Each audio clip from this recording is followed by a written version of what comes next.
बिस्मिल्लाहिर्रहमानिर्रहीम, अस्सलाम वालेकुम।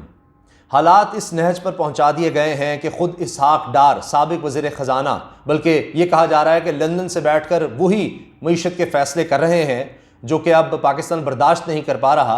इसहाक डार साहब ने कह दिया है कि हमें सोचना होगा कि हमारे दोस्त ममालिक भी क्यों आगे नहीं बढ़ रहे और मदद नहीं कर रहे। ये लम्हा फ़िक्रिया है, इसका इज़हार अब हर तरफ से हो रहा है। पूछा जा रहा है कि क्या ऐसा कर दिया है कि सऊदी अरब, यूएई, मुत्तहिदा अरब अमारात और चीन, ये तीनों आगे आकर क्यों इस इंपोर्टेड हुकूमत की मदद नहीं कर रहे? इसकी वजह क्या है और क्यों ये बात हो रही है कि खुदा न खास्ता पाकिस्तान के हालात अब श्रीलंका वाले हालात की तरफ जा रहे हैं? खुद खुर्शीद शाह ने ये बात कह दी है, जो कि वफाकी वज़ीर आबी वसाइल हैं, पाकिस्तान पीपल्स पार्टी के सीनियर रहनुमा हैं। क्या ऐसी वजह है? इस पर हम बात करेंगे। और अब देखिए कि ख़ुद जो इनके हामी चैनल्स थे वहाँ पर यह तज्जिया हो रहा है कि मुल्क एक है, हुकूमतें दो नहीं हो सकती। या लंदन से हुकूमत वहाँ पर बैठा वज़ीर आज़म यानी नवाज़ शरीफ और उनका वज़ीर ख़जाना इसहाक डार चला लें, या यहाँ पर शहबाज शरीफ वज़ीर आज़म है और वज़ीर ख़जाना मिफ्ता इस्माइल है, या ये हुकूमत चला लें, या नवाज़ शरीफ और इसहाक डार यहाँ आकर चला लें। इस तरह से नहीं हो सकता। लंदन से या हुकूमत वहाँ बैठ कर चलाई जाए, यहाँ से ये कन्फ्यूजन ख़त्म करना होगी। क्यों अब इनके हामी जो कहते थे कि मिफ्ता इस्माइल और ये जो शहबाज शरीफ आ गए हैं, शहबाज शरीफ, इससे बेहतर तो हुकूमत हो ही नहीं सकती, अब वो भी कह रहे हैं कि ये तो फैसले नहीं कर पा रहे, उसकी वजह क्या है? तो ये सारा मामला आपके सामने रखेंगे। पहली चीज़ आप ये देखिए कि हालात क्या हैं कि डॉलर पाकिस्तान की तारीख की बुलंद तरीन सतह पर पहुँच गया।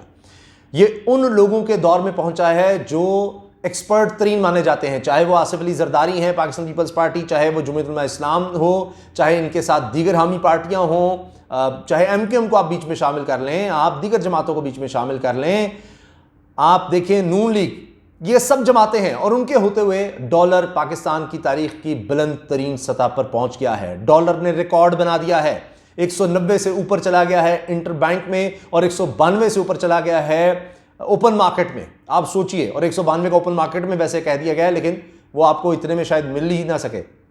इसकी वजह क्या बताई जा रही है? इसकी वजह आप देखिए कि एक्सचेंज कंपनीज की तरफ से बताया जा रहा है, या उनके जो रहनुमा हैं वो ये बता रहे हैं कि कन्फ्यूजन, इस हुकूमत की कन्फ्यूजन, फैसले ना लेना, अदम इस्तेहकाम, सियासी अदम इस्तेहकाम, यानी जरदारी सब कुछ कह रहे हैं, ख्वाजा आसिफ या नून लीग कुछ कह रही है, शहबाज शरीफ मरीम साहब कुछ कह रहे हैं, मिफ्ता इस्माइल और इधर शहबाज शरीफ कुछ, यानी सबके और तरफ है, नवाज शरीफ मरीम कुछ कह रहे हैं, जल्द से, और ये सब खुद कह रहे हैं हुकूमत इनसे नहीं चल रही। इसकी वजह से डॉलर जो है इतना ऊपर चला गया। और उसके असरात देखिए कि स्टॉक एक्सचेंज, अब ये वो वादे हैं जो इन्होंने किए थे। मिफ्ता इस्माइल कहते हैं डॉलर हम नीचे लेकर आएंगे, ख्वाजा और इसहाक डार कहते थे कि जी 130, 140, 160 तो बाएं हाथ का खेल है। और उधर देखिए कि पाकिस्तान की तारीख का रिकॉर्ड बन गया डॉलर में। स्टॉक एक्सचेंज नीचे से नीचे जा रही है, बिल्कुल क्रैश पहले हुई, अब फिर मंदी हो गई है, और फिर वहां पर वजह बताई जा रही है, वहां की मैं खुद से नहीं कोट कर रहा, वहां जो स्टॉक एक्सचेंज के बड़े करता धरता है वो कह रहे हैं कि जनाब इनसे फैसले नहीं हो रहा है, IMF की तरफ जाना है या नहीं जाना।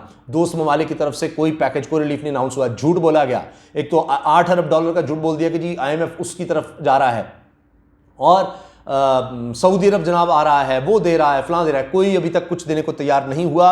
उसकी वजह भी मैं आपको बताता हूँ। सऊदी अरब, यूएई, चीन, ये ममालिक क्यों आगे नहीं बढ़ रहे, जबकि उनको पता है कि श्रीलंका वाले हालात पाकिस्तान में हो सकते हैं। इसके साथ आप देखिए महंगाई पर आ जाए, उस पर भी झूठ बोला जा रहा है। स्टॉक एक्सचेंज का मैंने आपको बता दिया कि लंदन से जिस तरह से हुकूमत चलाई जा रही है ये नहीं हो सकता, ये स्टॉक एक्सचेंज के लोग कह रहे हैं। महंगाई की सूरत हाल ये है कि जनाब खुद लाहौर में कमिश्नर की तरफ से 35 रुपये फी किलोग्राम दाल की कीमत बढ़ा दी गई है। ये सरकारी नर्ख की मैं आपको बात कर रहा हूँ, सरकारी, बाकी तो आप छोड़ दें, जब सरकारी इतना बढ़ेगा तो बाकी कहाँ जाएगा। उसकी मिसाल ये है कि सरकारी तौर पर कहा जाए जी कि जो बीफ है वो 600 रुपये किलो, कहीं नहीं मिलेगा आपको लाहौर में, 850 से कम कहाँ मिलेगा, 800, 850 से। इसी तरह मटन की कीमत जनाब 1100 कही हुई है, 1600 में नहीं मिल रहा, 1100 कह रहे हैं। मुर्गी की कीमत भी बढ़ गई, तो सरकारी तौर पर बढ़ा दी गई है। वैसे कहेंगे जी 110 का दूध है जी किलो, 130 की दही सरकारी तौर पर, लेकिन कहाँ मिलेगी? सरकारी तौर पर भी रेट बढ़ा दिया है। ये इस वक्त सूरत हाल है। कराची की बात कर लें, मैं पाकिस्तान के बड़े शहरों की आपको बता रहा हूँ क्योंकि इसका इंपैक्ट पूरे मुल्क पर है। कराची में खुद खबरें लग चुकी हैं कि जनाब रिकॉर्ड महंगाई है, रिकॉर्ड महंगाई, मुर्गी की गोश्त की कीमत से लेकर हर तरफ। और इंतजामिया यानी जो पीपल्स पार्टी की इंतजामिया वो भी बस है, वफाकी हुकूमत भी और सूबाई हुकूमत भी, माशाल्लाह इसको 14 साल हो गए हैं। ये महंगाई की सूरत हाल है। ये तब है जब ये कह रहे हैं जी हम पेट्रोल पर रिलीफ दे रहे हैं, हम पेट्रोल की कीमत नहीं बढ़ने देंगे, उसके बावजूद इनसे महंगाई कंट्रोल नहीं हो रही। अब अगर ये जो IMF से मिफ्ताह इस्माइल साहब मुआहदे करके आए हैं उससे ये फिर रहे हैं। इसहाक डार कहते हैं कि जी नहीं, IMF कौन होता है डिक्टेट करने वाला। मिफ्ताह इस्माइल साहब गए अमेरिका, वहाँ जाकर इन्होंने कह दिया कि जनाब हम बिल्कुल चलेंगे। शुरू में ही कहते रहे कि हम कमिटमेंट्स पूरी करेंगे, IMF जो है हमारी मदद को आए, और IMF के प्रोग्राम से अगर निकलते हैं तो फिर सऊदी अरब भी अपनी रकम निकलवा लेगा। सऊदी अरब में बड़ा वाज़े कर दिया हुआ है, और उसने शर्त ये रखी है कि मदद हम करेंगे आपके, जिसके बारे में मिफ्ताह इस्माइल कह रहे हैं कि जी सिर्फ वो डॉलर ना निकलवाएं, यहाँ से डॉलर ना निकलवाएं, वो तभी है जब आप IMF के प्रोग्राम में रहेंगे, IMF की मोहर लगेगी, इंटरनेशनल मॉनेटरी फंड के जनाब ये हमारे प्रोग्राम में है, ये अपनी मईशत में इस तरह के काम कर रहे हैं कि कर्जे वापस कर सकते हैं, वरना सऊदी अरब भी अपनी रकम निकलवा लेगा। मजीद तो दूर की बात है। फिर UAE की तरफ से भी यही है, चीन की तरफ से भी यही है कि जनाब पहले आप IMF के प्रोग्राम में आएँ, फिर ही हम सोचेंगे कि आपकी मदद करनी है नहीं करनी। क्यों?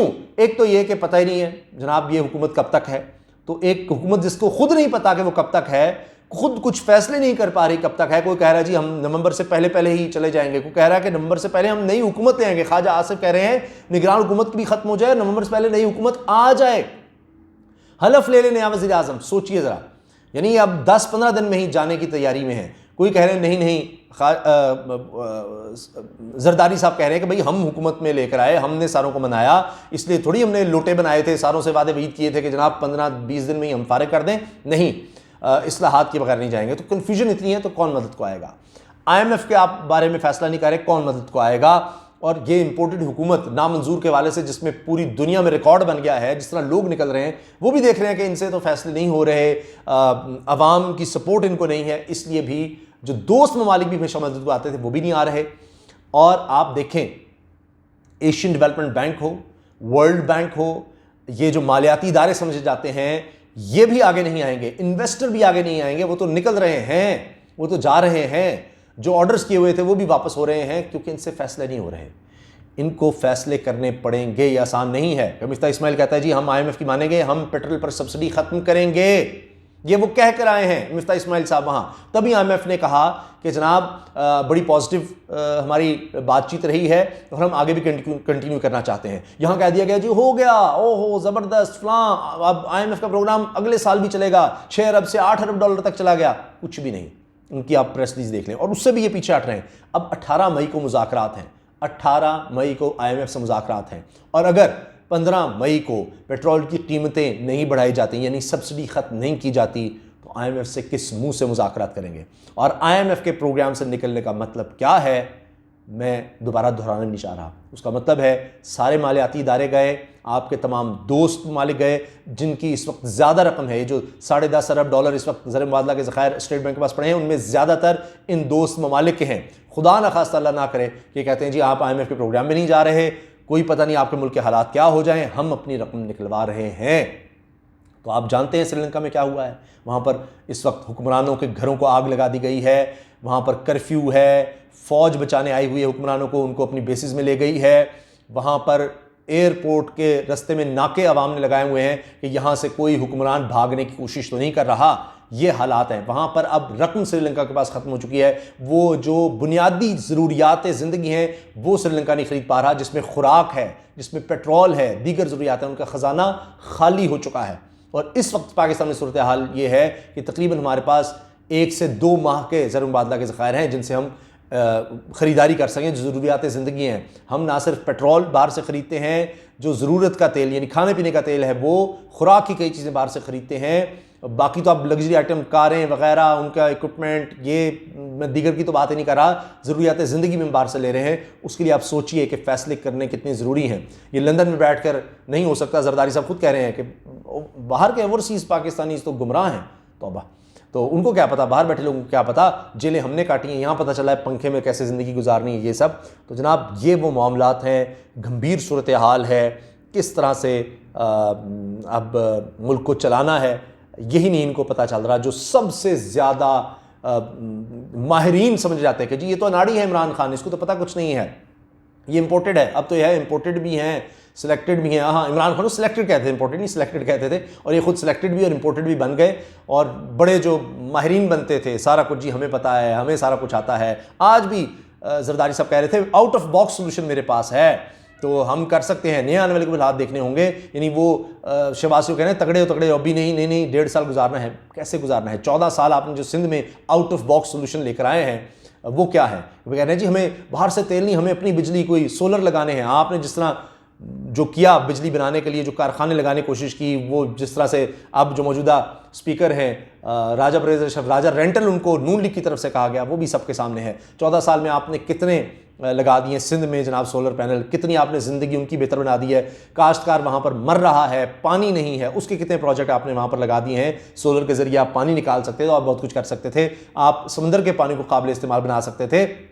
आपने कितना कर लिया? 18वीं तरमीम के बाद आपके पास सूबे के पास इख्तियारात हैं, आपने किया क्या है 14 साल में? आप वो बता दें जो आप कह रहे हैं out of the box solution है।